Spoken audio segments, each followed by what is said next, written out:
제임스 패커의 하나님을 아는 지식에 대한 14장을 읽겠습니다.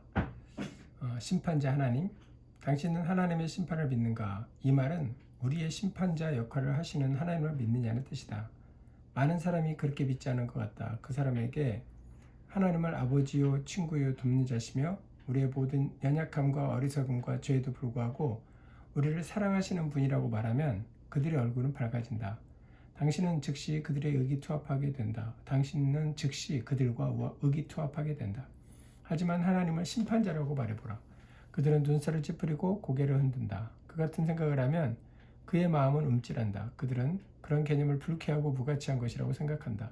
하지만 성경에서 하나님이 심판자로 활동하신다는 사실보다 더 강조되는 점은 별로 없다. 심판자라는 말은 자주 하나님에게 적용된다. 아브라함은 하나님이 죄로 가득 찬 소돔성을 멸하시려 할 때 그 성을 위해 중재하면서 세상을 심판하시는 이가 정의를 행하실 것이 아니니까 라고 부르짖었다. 입다는 침입자 암몬 족속에게 보내는 최후 통첩을 마무리하면서 내가 내게 죄를 짓지 아니하였거늘 내가 나를 쳐서 내게 악을 행하고자 하는도다. 원하건대 심판하시는 여호와께서 오늘 이스라엘 자손과 암몬 자손의 사이에 판결하시옵소서라고 단언했다. 시편 기자는 오직 재판장이신 하나님이여 일어나서 세상을 심판하소서라고 선언했다. 만약 성경에서 히브리어 기자는 만민의 심판자이신 하나님에 대해 말한다. 이는 단순히 말로만 나와 있는 것이 아니다. 하나님의 심판은 실제하며 그 실제성은 성경 역사 곳곳에서 진술되어 있다. 하나님은 아담과 하와를 에덴 동산에서 쫓아내시고 그들이 지상에서 살아갈 삶을 저주하심으로써 그들을 심판하셨다. 창세기 3장. 하나님은 홍수를 보내 인류를 멸하심으로 노아 시대의 타락한 세상을 심판하셨다. 하나님은 소돔과 고모라를 화산 작용에 의해 대이변으로 삼켜버리심으로 그들을 심판하셨다. 창세기 18장 19장. 하나님이 미리 말씀하신 대로 창세기 15장 14절을 보라. 10가지 재앙을 내리심으로 이스라엘의 애굽인 술사들을 심판하셨다. 하나님은 레위인들을 사형 집행인으로 삼으셔서 금송아지를 경배한 사람들을 심판하셨다. 출애굽기 32장 26절로 35절. 하나님은 나답과 아비후가 다른 불을 들인 것에 대해 그들을 심판하셨다. 레위기 10장 1절로 3절. 이는 나중에 하나님이 고라와 다단과 아비람을 땅의 진동으로 삼키심으로써 심판하신 것과 마찬가지다. 하나님은 하나님을 모독하는 도둑질을 한 아간을 심판하셔서 그의 가족과 모든 소유를 진멸하셨다. 여호수아 7장. 하나님은 이스라엘을 열방의 지배 아래 놓이게 하심으로 가나안에 들어간 이후 그들이 하나님께 충성하지 못한 것을 심판하셨다. 사사기 2장 11절로 15절 말씀. 또한 이스라엘이 약속의 땅으로 들어가기 전에 불신앙에 대한 궁극적 징벌을 국의 추방이 될 것이라고 유업하셨다. 그리고 결국 선지자들이 반복된 경고 후에 이러한 유업을 실행하심으로 그들을 심판하셨다. 그리하여 북왕국 이스라엘은 아수르의 포로가 되었고 남왕국 유다는 바벨론의 포로가 되었다. 열왕기하 17장. 바벨론에서 하나님은 불경으로 인해 느부갓네살과 벨사살을 심판하셨다. 느부갓네살은 자신의 삶을 바로잡을 시간을 부여받았고 벨사살은 그렇지 못했다. 하나님의 심판 기사는 구약 성경에만 국한된 것이 아니다. 신약 성경에서도 그리스도를 거부한 유대인들에게 데살로니가서 하나님을 속인 아나니아와 삽비라에게, 교만한 헤롯에게, 복음을 반대한 엘루마에게, 그리고 고린도의 그리스도인들에게, 그들은 특히 성만찬과 관련된 불경으로 인해 질병을 앓았다. 어떤 경우에는 목숨을 잃기도 했다. 고린도전서 11장 29절 32절에게 심판이 임한 것을 볼 수 있다. 그리고 그것은 성경에 나와 있는 하나님의 심판에 대한 수많은 기사 중 몇 개만을 뽑아본 것이다. 성경 역사에서 성경의 가르침, 율법, 선지서, 지혜서, 그리스도와 사도들의 말씀, 가르침으로 눈을 들여보아도 그 모든 것을 장악하고 있는 하나님의 심판 행위라는 개념을 발견하게 된다.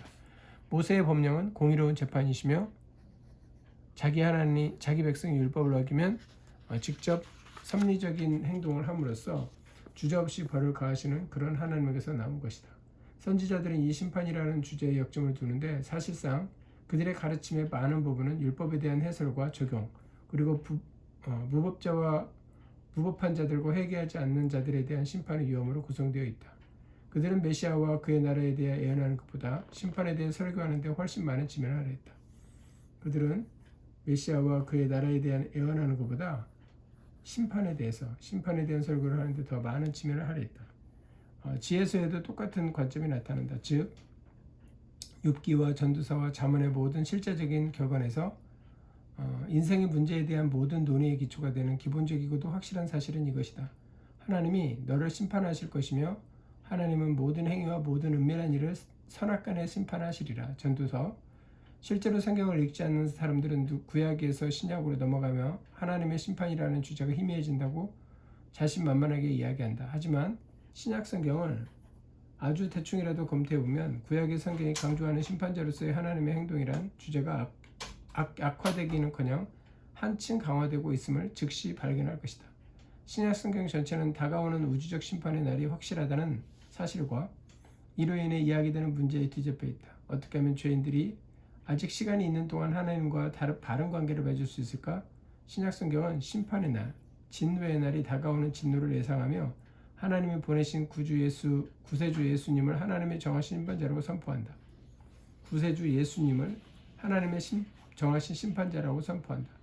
문 밖에서 계시며 산자와 죽은 자를 심판하시기로 예비하시고 베드로전서 4장 5절 말씀, 바울에게 면류관을 주실 의로운 재판장, 디모데후서 4장 8절 말씀, 주 예수 그리스도시다. 예수님은 하나님이 살아있는 자와 죽은 자의 재판장으로 정하신 자이며 바울은 아덴 사람들에게 하나님을 정하신 사람으로 하여금 천하를 공의로 심판하실 것을 걱정하셨다고 말했으며 사도행전 17장 31절 말씀, 또 로마 사람들에게는 나의 복음을 잃은 비와 같이 하나님이 예수 그리스도로 말미암아 사람들을 은밀한 것을 심판하실 것이라고 썼다. 로마서 2장 16절 말씀. 예수님도 똑같이 말씀하신다. 아버지께서 심판을 다 아들에게 맡기셨으니 또 심판하는 권한을 주셨느니라. 무덤 속에 있는 자가 다 그 음성을 들을 때가 오나니 선한 일을 행하시는 자는 생명의 부활로, 악한 일을 행한 자는 심판의 부활로 나오리라. 나와서 자신들의 음성을 들으리라고 되어 있다. 요한복음 5장 22절. 세상의 구세주이신 신약의 예수님은 또한 세상의 심판자이시다. 세상의 구세주이신 신약의 예수님은 또한 세상의 심판자이다. 심판자 하나님의 특징은 그러나 그것은 무엇을 의미하는가? 성부 하나님 혹은 예수님이 심판자라는 개념에는 무엇이 내포되어 있는가? 여기에도 적어도 4가지 개념이 포함되어 있다. 심판자 하나님의 특징 4가지. 심판자 하나님의 특징 4가지. 1. 심판자 하나님은 권위를 가진 분이시다.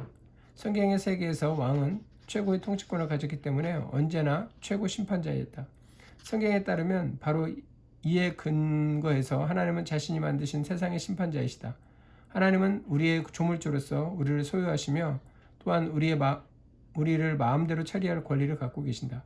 그러므로 하나님은 우리를 위해 율법을 만드시고 우리가 그 율법을 지키지 않느냐에 따라 우리에게 보상할 권리를 가지신다. 대부분의 현대 국가는 입법부와 사법부가 분리되어 있어서 재판관은 자신이 집행하는 법을 만들지 않는다. 하지만 고대 사회에서는 그렇지 않았고 하나님도 마찬가지다. 그분은 율법 수여자이자 심판자이다. 2번째, 심판자이신 하나님의 특징 2번째는 심판자 하나님은 선하고 의로운 것과 일치하는 분이다. 선하고 의로운 것과 일치하는 분이시다. 재판관은 냉정하고 감정에 치우치지 않아야 한다는 현대적 개념을 성경에는 존재하지 않는다. 성경에 나오는 재판관은 정의와 공명 증대한 행동을 사랑하고 다른 사람을 학대하는 모든 행위를 당연히 혐오한다. 의가 악을 이기고 승리하는 것에 무관심하는 불의한 재판관은 성경의 기준에 따르면 극악무도한 인물이다. 성경은 하나님의 의를 사랑하시고 불의를 미워하신다는 것과 선하고 의로운 것에 전적으로 일치하는 재판관의 이상이 하나님 안에서 완전히 성취되었음을 분명하게 할 수 있다. 심판하시는 하나님 3번째 특징.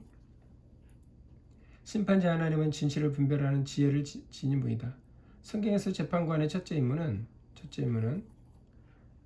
자기 앞에 있는 소송 사건과 관련한 사실을 알아보는 것이다. 배심원도 없이 혼자서 질문을 하고 반대신문을 하고 거짓말을 탐지해내고 얼버무리는 것에 간파해 사건의 진상이 정말로 어떻게 되는지를 확증하는 것이 오직 재판관의 책임이다.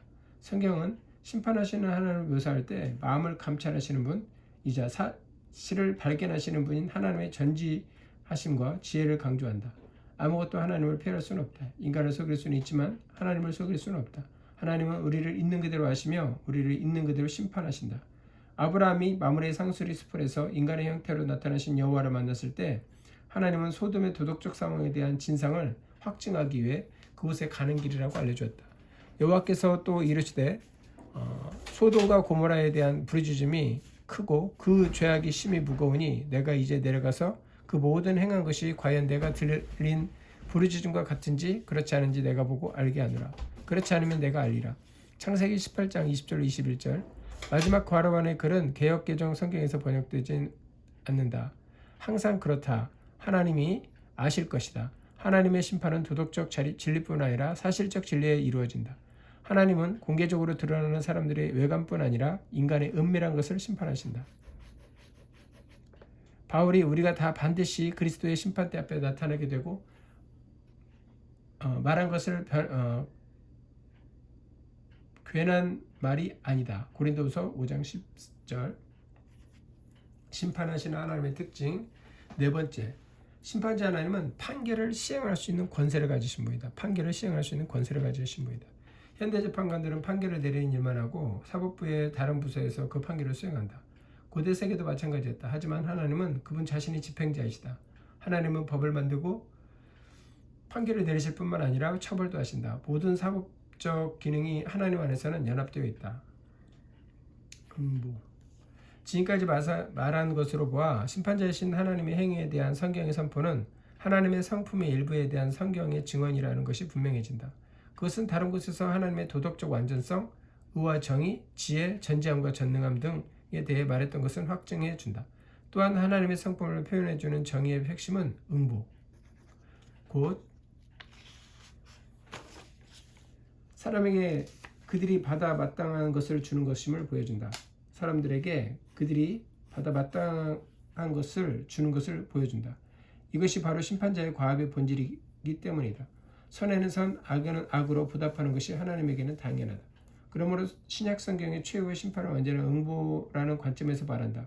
신약성경은 하나님의 모든 사람을 그들의 행위를 따라 심판할 것이라고 말한다. 바울은 그것을 부연 설명한다. 하나님께서 각 사람에게 그 행한 대로 보응하시되 참고 선을 행하며 영광과 존귀와 썩지 아니함을 구하는 자에게는 영생으로 하시고 오직 당을 지어 진리를 따르지 아니하고 불의를 따르는 자에게는 진노와 분노로 하시리라. 악을 행하는 각 사람의 영에는 환난과 공고가 있으리니 선을 행하는 각 사람에게는 영광과 존귀와 평강이 있으리니 이는 하나님께서 영으로 사람을 취하지 아니하심이라. 응보의 원리는 철두철미하게 적용된다. 비그리스도인들 뿐만 아니라 그리스도인들 역시 그들의 행위에 따라 받을 것이다. 이는 우리가 다 반드시 그리스도의 심판대 앞에 나타나게 되어 각각 선악간에 그 몸으로 행한 것을 따라 받으려 함이라. 바울의 말에는 분명 그리스도인들도 포함된다. 그러므로 응보는 하나님의 성품에 자연스럽고도 예정된 표현인 듯하다. 하나님은 각 사람에게 그의 행한 대로 보응하는 각 사람의 심판관이 되기를 결심하셨다. 응보는 창조에 불가피한 도덕법이다. 하나님은 각 사람이 조만간에 마땅한 벌을 마땅히 받을 것을 받는 것을 보시게 될 것이다. 이 생에서 받지 않는다면 내세에서 받을 것이다. 이것은 인생의 기본 사실 중 하나다. 그리고 우리가 모두 하나님의 형상으로 지음받았으므로 마음속으로 이것이 옳음을 안다. 마땅히 그렇게 되어야 한다. 종종 우리는 악당이 그의 경우에는 별로 정당한 근거가 없이 말하듯이 정의가 땅에 떨어졌어 라고 말한다. 아무런 악의도 없는 사람이 고통을 당하고 사악한 자들이 사람들의 당하는 고난 없이 번영하며 평안을 누리는 것을 본 시편 기자가 느꼈던 문제, 시편 73편. 인간이 반복해서 체험하는 것이다. 하지만 하나님의 성품은 모든 잘못이 언젠가는 바로잡아지리라는 것을 보증해준다. 진노의 날, 곧 하나님의 의로우신 심판이 나타나는 그날이 이르면 정확한 응보가 이루어질 것이며 부당함의 문제는 더 이상 우리를 괴롭히지 않을 것이다. 하나님의 심판자이심으로 정의가 시행될 것이다. 그렇다면 왜 우리는 하나님을 심판자로 생각하는 것을 꺼리는가? 꺼리는 마음과 싸워야 하는가? 왜 우리는 그러한 개념이 하나님에게서 합당하지 않다고 느끼는가? 사실상 심판에서 그분이 완전하시다 함은 하나님의 도덕적 완전성을 나타내는 것이다. 옳고 그름의 차이에 대해 신경 쓰지 않는 하나님이 선하고 찬양받을 만한 분이 될 수 있을까? 역사상의 짐승 같은 인간들, 감히 이름을 댄다면 히틀러나 스탈린 같은 인간들과 자신의 성도를 구분하지 않는 하나님이 도덕적으로 찬양받고 받을 만하고 완전할 수 있을까? 도덕적인 무관심은 하나님의 완전함이 아니라 불완전함이 될 것이다. 세상을 심판하지 않는다면 그것은 도덕적인 무관심을 나타내는 것이다. 하나님이 완전한 도덕적 존재로서 옳고 그름의 문제에 무관심하지 않는 분이라는 최종적 증거는 하나님의 세상의 심판자가 되겠다고 약속하셨다는 사실이다. 하나님의 심판이 실제한다는 것은 분명 우리의 인생관에 직접적인 영향을 끼쳐야만 한다. 인생의 끝에서 응부적 심판이 우리를 기다린다는 것을 안다면 우리는 그렇지 않을 때와는 다르게 살 것이다. 하지만 심판의 교리, 즉 최후 심판의 교리가 일차적으로 인간을 두렵게 해서 외적인 형식적인 의로움에 이끄는 기준으로 여겨서는 안 된다. 그것이 불경한 자들에게는 무서운 함축을 지니는 것이 사실이다. 하지만 그것이 주된 취지는 하나님의 도덕적 성품을 계시하는 것이며 인간의 삶에 도덕적 의미를 부여하는 것이다. 레온 모리스는 이 점을 다음과 같이 썼다. 최후 심판의 교류는 인간의 책임과 정의에 마침내 모든 잘못, 현세의 삶의 본질적인 부분인 것을 이기고 승리하리라는 확신성을 강조한다. 전자는 가장 미약한 행동에서 존엄성을 부여해주며 후자는 한창 치열하게 싸우고 있는 사람들에게 평안함과 확신을 가져다 준다. 이 교류는 인생의 의미를 부여한다. 기독교적 심판관은 역사가 한 목표를 향해 움직이는 것을 보여준다. 심판은 하나님과 선의 승리라는 개념을 보호해준다. 선과 악 사이에 현재 일어나고 있는 충돌이 영원히 계속된다는 것은 생각할 수도 없는 일이다. 심판이란 악이 권위 있게 결정적으로 최종적으로 처리될 것임을 뜻한다. 심판은 결국 하나님의 뜻이 완전히 이루어지려는 것을 의미한다. 지금까지 보응에 대해서 읽었고요. 성부 하나님의 대행자이신 예수님, 심판자이신 하나님, 보응, 그리고 성부 하나님의 대행자이신 예수님. 천국과 지옥에 대한 권세와 마찬가지로 최종 심판에 대한 주된 권세 역시 주 예수 그리스도께 있음을 사람들이 언제나 깨닫는 것은 아니다. 권세 역시 최종 심판의 주된 권세 역시 주 예수 그리스도에 있음을 사람들이 언제나 깨닫는 것은 아니다. 영국 국교회의 장례식에서 예수님을 거룩하고 자비로운 구세주, 가장 합당하신 영원한 심판자라 칭하는 것은 옳다. 모든 사람이 그들의 삶에 대한 영속적이고도 영원한 결과를 받기 위해 하나님의 보좌 앞에 나아오는 그날에 예수님은 성부 하나님을 대행하는 심판자가 될 것이며 그들을 영접하거나 거부하는 예수님의 말씀이 결정적인 것이 되리라는 점을 계속해서 확증해 주셨기 때문이다. 이와 관련해서 살펴볼 본문은 특히 마태복음 7장 13절에서 27절, 10장 26절에서 33절, 12장 36절에서 37절, 13장 24절에서 50절, 22장 1절에서 14절, 24장 36절에서 56절, 누가복음 13장 23절에서 30절, 요한복음 5장 20절에서 30절 등이다. 예수님을 심판자로 가장 분명히 예표하는 부분은 마태복음 25장 31절로 41절이다. 인자가 자기 영광의 보좌에 앉으리니 모든 민족을 그 앞에 모으고 각각 구분하기로 그때의 임금이 그 오른편에 있는 자들에게 이르시되 내 아버지께 복받을 자들이여 상속받으라. 또 왼편에 있는 자들에게 이르시되 저주를 받는 자들아 나를 따라 영원한 불에 들어가라. 우편과 좌편. 심판자로서 예수님이 가지는 특전을 가장 분명하게 설명한 부분은 요한복음 5장 22절로 23절, 26절로 39절이다. 아버지께서 아무도 심판하지 아니하시고 심판을 다 아들에게 맡기셨으니 이는 모든 사람으로 아버지를 공경하는 것 같이 아들을 공경하게 하려 하심이라. 아버지께서 인자됨, 그분에게 사법적 기능을 포함한 통치권이 약속되었다. 다니엘서 7장 13절 14절. 말미암아 심판자는 권한을 주셨느니라. 무덤 속에 있는 자가 다 그의 음성을 들을 때가 오나니 선한 일을 행한 자는 생명의 부활로, 악한 일을 행한 자는 심판의 부활로 나오리라. 하나님이 친히 임명하셨기 때문에 우리는 예수 그리스도를 피할 수 없다. 예수님은 모든 사람의 삶의 끝에 예외 없이 서 계시다. 내 하나님 만나기를 준비하라. 내 하나님 만나기를 준비하라. 내 하나님 만나기를 준비하라. 는 것이 이스라엘에 보낸 아모스의 메시지였다. 부활하신 예수님 만나기를 준비하라는 것이 오늘날 세상에 주시는 하나님의 메시지다. 그리고 우리는 참된 하나님이시며 완전한 인간이신 예수님이 완전히 의로운 심판을 하시리라고 확신할 수 있다. 마음의 지표. 앞에서 보았듯이 최후의 심판은 우리의 행위에 따라 이루어질 것이다. 즉 우리의 행동, 우리의 삶의 여정 전체에 따라 이루어질 것이다. 이는 우리 행동들이 법정에서 어떤 보상을 받을 만하다는 것이 아니다. 그 행동들은 그렇게 하기에는 완전함에 너무나 못 미친다. 그 행동들이 마음속에 무엇이 있는가, 즉 각 행위자의 진정한 본성이 무엇인가를 나타내는 지침을 제공한다는 것이다. 예수님은 사람이 무슨 무익한 말을 하든지 심판날에 이에 대해서 신문을 받으리니 내 말로 의롭다함을 받고 내 말로 정죄함을 받으리라. 마태복음 12장 36절로 37절 말씀을 말씀하셨다. 우리가 입 밖에 내는 말, 물론 그 말은 적절하게 의미해서 행위이다. 의 중요성은 바로 이것이다. 즉 말은 당신이 내면적으로 어떤 존재인가를 보여준다. 예수님은 바로 이 점을 중시하셨다. 그 열매로 나무를 아느니라. 너희가 악하니 어떻게 선한 말을 할 수 있느냐. 이는 마음에 가득한 것을 입으로 말함이라. 마찬가지로 양과 염소에 대한 본문에서는 어떤 사람이 그리스도인의 필요를 채워주었는가 아닌가 호소한다. 그 의미는 무엇인가? 그것은 어떤 행동을 구원을 얻을 만큼 선한 반면 다른 행동은 그렇지 않다는 것이 아니라 그렇게 행동으로부터 그리스도에 대한 사랑, 곧 믿음에서 흘러나오는 사랑이 마음속에 있는가를 볼 수 있다는 것이다. 일단 최후 심판에서 행위의 중요성이 영적 성품의 지표로서의 중요성임을 깨닫고 나면 많은 사람을 당혹하게 하는 한 가지 질문에 대답할 수 있게 된다. 예수님은 내 말을 듣고 또 나를 보내신 이를 믿는 자는 영생을 얻었고 심판에 이르지 아니하나니 사망에서 생명으로 옮겨졌느니라.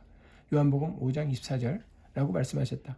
바울은 이는 우리가 다 반드시 그리스도의 심판대 앞에 나타나게 되어 각각 선악간에 그 몸으로 행한 것을 따라 받으려 함이라 라고 말했다. 이 두 진술이 어떻게 서로 조화를 이룰 수 있을까? 값없이 주는 죄사함과 믿음으로 의롭게 되는 것은 행위에 따른 심판과 어떻게 조화를 이룰 수 있는가? 그 대답은 다음과 같이 될 듯하다. 먼저 칭의라는 선물을 신자들은 정죄를 받아 하나님의 존전에서도 쫓겨난 일을 막아준다. 이는 요한계시록 20장 11절로 15절 말씀에 나오는 심판에 대한 환상에서 나온다. 거기에서 각 사람의 행위를 기록한 책들과 함께 생명책에 펼쳐져 있으며 생명책에 이름이 기록된 사람은 다른 사람들처럼 본물에 던져지지 않는다. 하지만 둘째로 칭이라는 선물은 신자들이 그리스도인들로서 평가받는 일을 막지 못하고 그리고 그가 태만하고 해를 끼치고 파괴적이 했던 것으로 드러날 경우 유익을 얻지 못하는 것은 전혀 막아주지 못한다. 이는 바울이 고린도인들에게 말한 바 하나의 터인 그리스도의 위에 어떤 생활 방식으로 세울지를 조심하라는 경고를 나타낸다. 만일 누구든지 금이나 은으로 보석이나 나무나 풀이나 집으로 터 위에 세우면 각각 공적이 나타날 터인데 그날이 공적을 밝히리니 이는 불로 나타나고 그 불은 각 사람의 공적이 어떠한 것을 시험할 것입니다. 만일 누구든지 그 위에 세운 공적이 그대로 있으면 상을 받고 누구든지 그 공적이 불타면 해를 받으리니 그러나 자신은 구원을 받되 불 가운데서 받을 것 같으리니 상과 해는 하나님과의 부유한 관계, 빈약한 관계를 의미한다. 어떤 식으로 그렇게 되는지를 현재 우리의 능력으로 알 수가 없긴 하지만 말이다. 최후 심판은 또한 우리의 지식에 따라 이루어질 것이다. 최후 심판은 또 우리의 지식. 모든 사람이 율법이나 복음을 통해 가르침을 받는 것은 아니지만 일반 계시를 통해 하나님의 뜻을 어느 정도 알 것이며 자신이 아는 최선에 이르지 못할 것으로 인해 하나님 앞에 죄를 범했다. 하지만 받아야 할 응분의 벌이 어느 정도인지는 그 최선이 무엇인가에 따라 등급이 매겨진다. 로마서 2장 12절 말씀과 누가복음 12장 47절 48절 말씀을 보라. 여기에 적용한 원리, 많은 받은 사람에게는 많은 것을 요구하고 라고 것이 있다. 이것이 분명히 정의로운 것이다. 온 세상의 심판자이신 하나님은 모든 경우에 의로우실 것이다. 도피할 필요가 없음. 마음의 지표, 이제는 도피할 필요가 없음. 바울은 우리가 모두 주의 두려우심이라고 그리스도의 심판보좌 앞에 나서야만 한다고 말하며 그것은 당연하다. 주 예수님은 아버지처럼 거룩하며 순결하시다. 우리가 거룩하지도 순결하지도 않다. 우리는 예수님이 보시는 앞에서 살고 있다. 예수님은 우리의 은밀한 것을 아신다. 심판날에 우리의 과거, 삶 자체가 말하자면 예수님 앞에서 상연되고 조사받을 것이다. 자신을 조금이라도 안다면 우리는 예수님을 대면하기에 적합하지 않음을 안다. 그렇다면 우리는 무엇을 해야 하는가? 신약성경은 심판날에 당신이 현재 구세주를 부르라고 답한다. 심판자이신 예수님은 율법이시다. 하지만 구세주이신 예수님은 복음이시다. 심판자이신 예수님은 율법이시지만 구세주인 예수님은 복음이시다. 지금 예수님에게서 도망하면 당신은 그때 가서 그분을 심판자로 만나게 될 것이다. 그리고 그때에는 희망이 없다. 지금 예수님을 찾으면 그분을 발견할 것이며 찾는 자는 찾을 것이므로 그렇게 되면 이제 그리스도 예수 안에 있는 자에게는 결코 정죄함이 없다. 그리스도 예수 안에 있는 자에게는 결코 정죄함이 없다. 로마서 8장 1절 말씀 는 것을 알고 장차 예수님과 만나는 것을 기쁨으로 고대하게 될 것이다. 살아생에서 숨쉬고 죽어 세상 떠나서 거룩하신 주 앞에서 끝날 심판당할 때 만세반세 결리니 내가 들어갑니다. 네, 이렇게 해서 14장을 읽었습니다. 정말 하나님께서 저에게 이렇게 하나님을 아는 지식이라는 책을 제임스 패커의 책을 만나게 해주셨는데 오늘 독서 포럼을 통해서 기독교 강요에 대한 칼빈이라고도 하는 칼빈의 기독교 강요를 한번 시간을 정해서 읽어봐야 되겠다라는 생각이 들었습니다. 오늘은 제2부 심판자이신 예수님, 심판자 예수님, 심판자 하나님이라는 제목 14장을 가지고 읽었는데 이제 내가 지금 예수님을 지금 내가 복음의 예수님으로서 내가 구원을 받고 칭의를 받고 정말 구세주로서 내가 예수님을 만날 것인가, 아니면 지금 예수님을 만나지 않고 나중에 정말 죽어서 또는 어떤 심판대 앞에 섰을 때 예수님을 만나면 그때는 율법이신 예수님, 심판자이신 예수님으로 만나게 된다는 거예요. 그래서 지금의 신앙이 굉장히 중요하다고 저는 이 책을 읽으면서 느꼈습니다.